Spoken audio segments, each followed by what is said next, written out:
మోకాలు నడుము భుజం నొప్పులకు పీఆర్పీ పద్ధతిలో చికిత్స చేయబడను. వేద pain clinic near metro station JNTU. Contact 8186959697.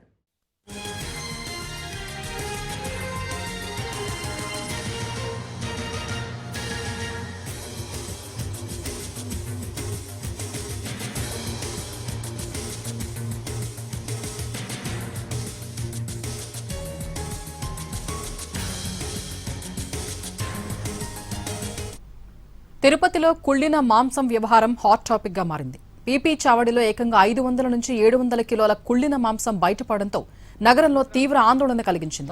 ఈ వ్యవహారం కాస్త ఇప్పుడు తీవ్ర రాజకీయ రంగు పులుముకుంది. ప్రజల ఆరోగ్యంతో చెలగాటమాడుతూ ఇంత భారీ మొత్తంలో కుళ్ళిన మాంసాన్ని నగరంలో నిల్వ ఉంచడంపై స్థానికులు తీవ్ర ఆగ్రహం వ్యక్తం చేస్తున్నారు.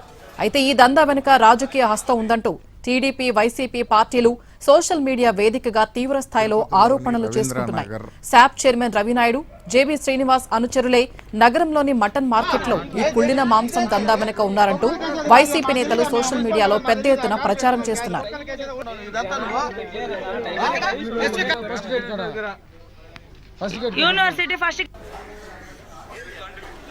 వైసీపీ ఆరోపణలపై టీడీపీ నేతలు కూడా అంతే తీవ్ర స్థాయిలో స్పందిస్తూ కౌంటర్ అటాక్ ప్రారంభించారు.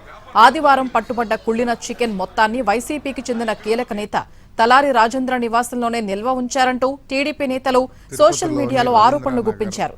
ఇరు పార్టీల నేతలు సోషల్ మీడియా వేదికగా ఒకరిపై ఒకరు తీవ్ర ఆరోపణలు చేసుకుంటూ ఉండడంతో తిరుపతిలో రాజకీయం ఒక్కసారిగా వేడెక్కింది. ప్రస్తుతం ఈ వివాదం కేవలం సోషల్ మీడియా ఆరోపణల వరకే పరిమితమవుతుందా, లేక ఇరు వర్గాలు ఫిర్యాదులు చేసుకుని పోలీసులు కేసులు నమోదు చేసే వరకు వెళ్తుందా అనేది ఆసక్తికరంగా మారింది.